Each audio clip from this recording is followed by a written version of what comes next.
I want to jump down to this, and maybe Iceberg Smith can touch bases on this in regards to Tisowit. So Tisowit, yeah, is and what it says there, a mega venue intelligent management entry exit system to ensure personal information security, not only for facility, but also for visitors. So essentially, if you have, and I know they tested this, I think I had something pulled up earlier about a ballpark, and that because they're big on their partnerships with these baseball teams there. Yeah. So they can use this kind of a system, and this is basically crowd control, flow of movement through a facility to make sure nothing's jammed up, no one area is getting too crowded. Obviously, safety for so let's say pandemic reasons or whatever local event may be going on. This is going to help keep people maybe further away from each other.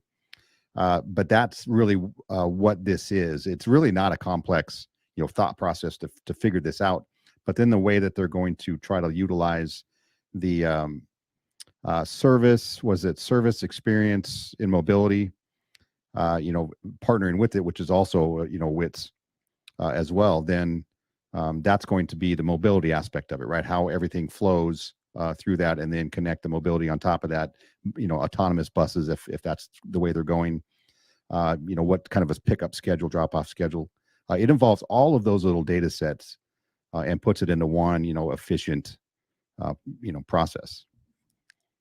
And the fact that they're working on this and combining certain aspects together to make it even a better project is what excites me about Jasmine. Yeah, it really, really excites me. I mean, I consistently mentioned, I feel as though we talk about, again, reiteration of where we're at here in the United States. It's like we obviously want the regulatory clarity. Once we get clarity, we always say this all the time.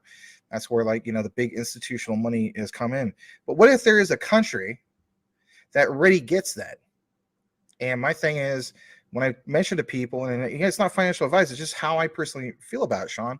If there's a country like Japan who really kind of just gets it, a Web3 white paper for crying out loud, can you imagine if we had a Web3 white paper for the United States? Yeah, so imagine using this, and this is, I think, could be a stepping stone in other countries like the U.S., right? And they just started for a mega venue, event that happens, the Super Bowl, right? It all gets planned out that way using this Tisowit and the SX Squim. I'll call it Squim. I don't know how to pronounce it with an X in the middle. But they could start to roll that out in little bits and pieces and get us used to that, because it does make sense. It makes sense for the computer program and all the data pieces that have to come together to decide, how people go to and from these events, what gates are open at what time people leave, where people are headed to, right? The parking lot system, all of that stuff has to be integrated, and that totally makes sense. And I don't think you're giving up any freedom or security or privacy, in an event like that, right? You're already being watched. Everybody's watching you. There's 1,000 different security guards. There's 5,000 different cameras. Now you've got barcodes you can scan or QR codes, right? It's already going that direction. This is just another logical step for me. Yeah, same here. And let's face it, the reason why they have some of these baseball or soccer partnerships, I mean, let's face it, baseball is, I still think it's the number one sport in Japan. I mean, our pastime is now, it has at least been their number one sport since the 90s, 80s, something like that. Yeah, they've been playing baseball there for a long time. Yeah. And we still get, in the US, we still get great baseball players that come from Japan. Oh, you better believe it. You better believe it. So Tisowit uses blockchain technology, Jasmy personal data locker. Again, guys, you don't need any more leaks or anything, right? If anything, you just need a proper deep dive, right? So plain as day, uses Jasmy's personal data locker. Provisional is an entrance/exit management system that protects personal information, as we know, and provides only valuable information while protecting personal information. Again, it's not a perfect, interpretation. They even recognize the whole thing with Jasmy's personal data locker, right? So it says the entrance/exit management system that protects personal information and provides only valuable information with Jasmy is Jasmy's PDL. Using blockchain technology, You get further down into it, look at some of the examples, kind of like what Sean was mentioned earlier, right? Someone while I was talking about sports. I mean, we had confirmation, was it Sagan Tosu fan token? Very similar use case to Chili's, right? If you think about what Chili's, provides, that's their main utility or layer of utility, right? With Chili's, right? You got, for instance, was it what the heck is it? Manchester United, other famous sports franchises and so on. So it's not just, soccer. They do baseball, concerts, anything with a lot of people and a lot of traffic, right? That's the bottom line. Here's some more examples. Here's where they mentioned Jasmy specifically, right? So like, how Michael Montclair was talking about, well, what about a Jasmy blockchain PC, right? Blockchain personal computer? Kidding me? Like, those probably would be expensive because it would be considered a new innovation. So, gives you an example here. Literally see Jasmy on the screen, and then you have, for instance, Jasmy personal data locker, personal information registration screen. It says users' personal information is stored in Jasmy's personal data locker, so there's no need for the operator to bear the burden of directly managing personal information. The following operations are under consideration and may change in the future, and they have. I mean, you got to keep in mind, this is something that dates back to roughly 2020, but the examples here, even though a lot of it is in Japanese, again, you can draw your own conclusions. You connect the dots, you see the research. I think this is big. Here's a little bit more from Jasmy. It says, originally, in order to understand the number of visitors, the event organizer and facility management company would be the business operator handling personal information and would be directly responsible for the management of personal information. However, introducing this system, visitors can be safely treated without the burden of managing personal information, and depending on the scheme, without being responsible as a business operator handling personal information. This becomes possible. Management, I should say. This system stores personal information in the Jasmy PDL, right? It says this is going to realize the democratization of data using blockchain and acquires a two-dimensional code that identifies the user. Now, in regards to that, when entering and exiting event venues and facilities, this two-dimensional code is read and authenticated with a dedicated terminal or Android smartphone with a dedicated app installed, and authenticated data is recorded on the server as a log. So, I mean, in reality, guys, let's face it, a lot of it's going to sporting events. Now, some of us don't have the the classic ticket, like literally, where it's paper, right? And you hand it in and the guy scans it. If anything, some people even use the smartphones and so on. My point is this, right? Could we eventually see what Hara was talking about? 100 million people using this technology in the future. So you like the some of the info he's been tweeting out, obviously, and that is, we're looking to get to these specific goals. So when we mentioned you're so early, like the example at the beginning of the show of 0.11% or something, or like basically like not even slightly over a percentage point. I can't remember what it was, but yeah, about 0.1%. Yeah, it's insanely low, right? So when they say you're so early, you very much are. And even myself, like I was thinking a lot of the project was just focused like a lot on Japan and Southeast Asia. Again, I don't know everything. I'm learning more too, and so you like the idea that they're seeing a bigger perspective, right? They're not just wanting to keep this type of technology just with Japan. Obviously, the expansion to Hong Kong, all those types of things are really, really good. They're looking to do what? Go worldwide with this. We're going to get into a little bit more what we have in regards to this outline. So there's quite a bit. I want to show you guys this as well. A POC at baseball spring training camp. And I believe they have a nice image banner that you may have seen at some point. So look what's mentioned here on this one as well. The Tisowit system, co-developed by Jasmy and Wits, made a splash at the Chunichi Dragons baseball field if you guys remember a long time ago, I touched basis on this just briefly, right? In regards to my deep dive. The significance here was you literally had members of Jasmy and Wits, and like I said, they're rubbing elbows together. They invited each other out to a baseball game. They bonded. You know, think about how many partnerships are made, even here in the United States. Like, you know, hey, I went out to the boss's barbecue, or you make connections, you know, it might not been during work hours, but you do on the weekend. People make connections all over the world, hence also this example. So back on, like I said, February 16th, the Chunichi Dragons and the Hokkaido Nihon Ham Fighters. Wow, what's up with those names, right? Ham fighter.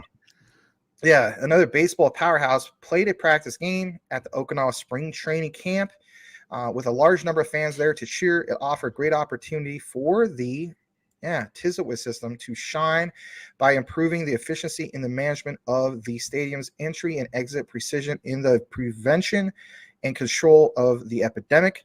On top of that, Shigoko Shinbun, a leading newspaper in Japan, also published a wide range of reports on the system. And what it said was this right here. The Tisowit system is a mega venue intelligent management system to ensure personal information security based on Jasmine's original blockchain technology, the personal data locker.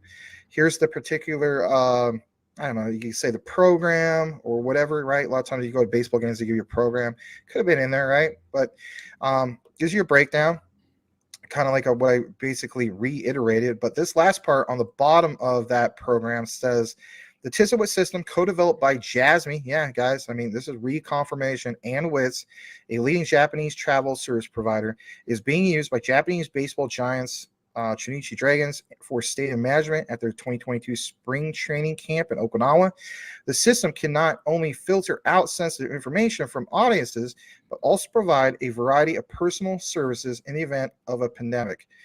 This is the first major application of Jasmy's personal data locker technology in baseball, and that's just scratching the surface. You know, we're going to give you more of an outline. It's going to show these smart cities and so on. So here's the key takeaway, right? Why do we put so much focus on some of this stuff?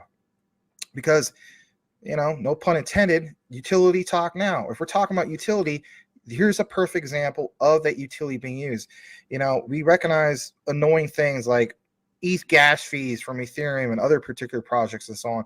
But at the end of the day, does your blockchain project have solid utility? Well, looks like that's the case here.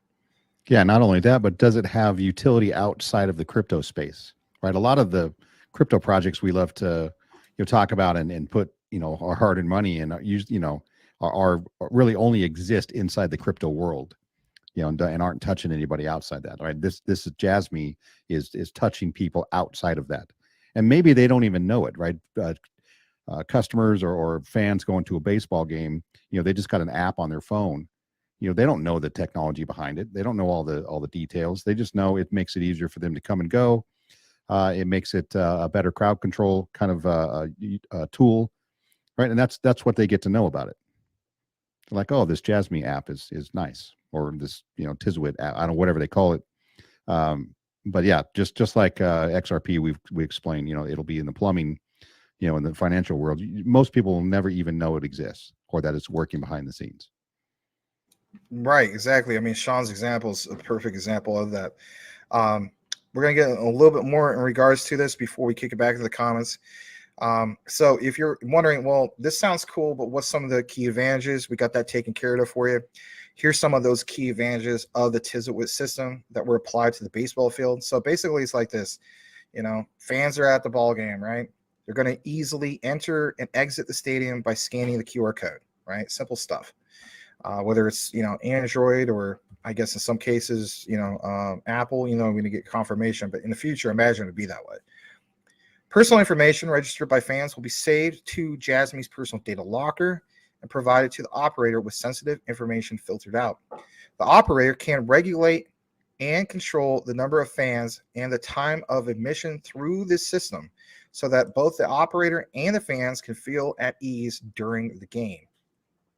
During an epidemic, The system can use filtered personal data to detect whether there are cases of infection, the status of vaccination, etc., so that countermeasures can be prepared in advance.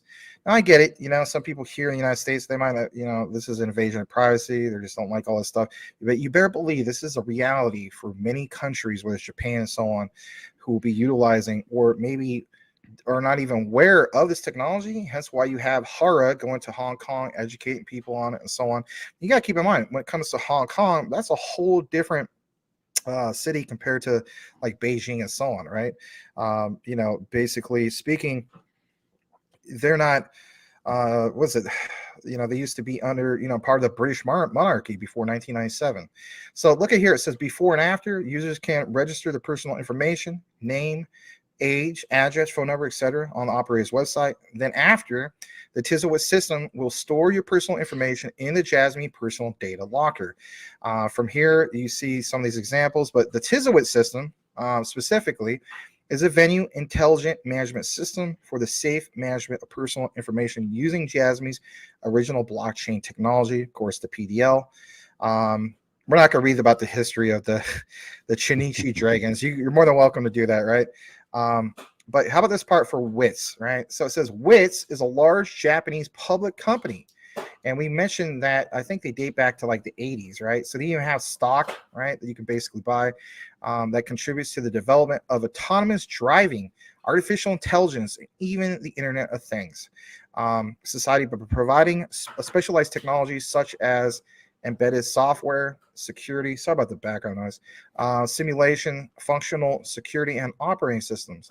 Its sales are expected to exceed 20 million in 2021. I mean, again, this is, past info, but it's part of the outline, right? On top of that, Wits has been involved in the development of leading Japanese automobile manufacturers. Listen to this, guys. Like I mentioned before, I wasn't making this stuff up. Auto parts suppliers. We already confirmed that they're a subsidiary of who? Of Toyota. It's just kind of like here in the United States, a subsidiary of Chrysler Corporation, DOGE, and so on, right, is Mopar parts. That's the same way you should look at this, right? Home appliance manufacturers and even machine tool manufacturers.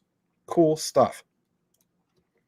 Yeah. They're all about the software, building that code inside of all that machinery, probably, helping with supply chain, flow, things like that, right? That's what they're good at.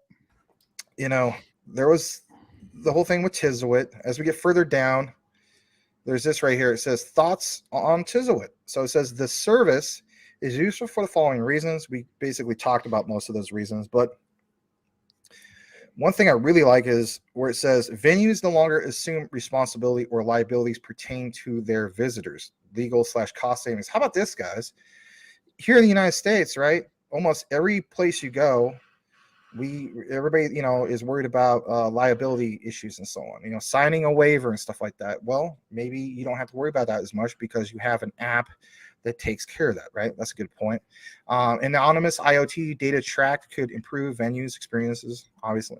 Thank you so much for watching, guys. If you have not yet subscribed, do yourself a favor and subscribe for more information on the ISO 222 compliant tokens, and hit the notification bell to make sure that you are aware of the new videos when they come up. Max and I cover these ISOs, and we also have a live show every single night at 9 p.m. Eastern Standard Time. Make sure you tune in for that. You won't want to miss it. Thanks again, and we will see you on the next video.